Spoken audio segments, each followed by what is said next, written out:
आज की इस वीडियो में हम बात करने वाले हैं, आखिरकार दर्द से गुजर रही हैं खेसारी लाल यादव की पत्नी चंदा देवी। क्या खेसारी लाल यादव की पत्नी चंदा अपने शादी के बंधन से मुक्त होना चाहती हैं? क्या खेसारी लाल यादव और चंदा में अब पहले जैसा कुछ भी नहीं रहा? क्या खेसारी लाल यादव और चंदा अब हमेशा के लिए अलग हो जाएंगे? तो ये खबर आपको बताएं उससे पहले वीडियो को लाइक कर ले, चैनल को सब्सक्राइब कर ले और वीडियो देखने के बाद शेयर जरूर करें। तो चलिए वीडियो में आगे बढ़ते हैं और आप सभी को बताते हैं आखिरकार किस दर्द से गुजर रही है खेसारी लाल यादव की पत्नी चंदा देवी। की बात यह है कि चंदा यादव को खेसारी लाल यादव के बारे में पूछा गया कि क्या कहना चाहती हैं खेसारी लाल यादव की इतनी बड़ी सफलता के बारे में, तो इस पर चंदा ने कहा कि मुझे ये सब सफलता नहीं चाहिए।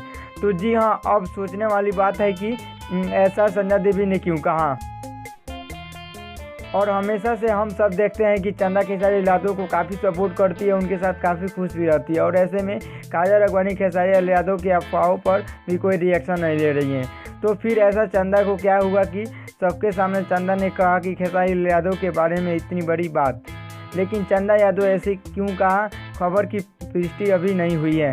तो आप सबको क्या कहना है हमें नीचे कमेंट बॉक्स में ज़रूर बताएं। वीडियो अच्छा लगे तो वीडियो को लाइक कर ले, चैनल को सब्सक्राइब करें।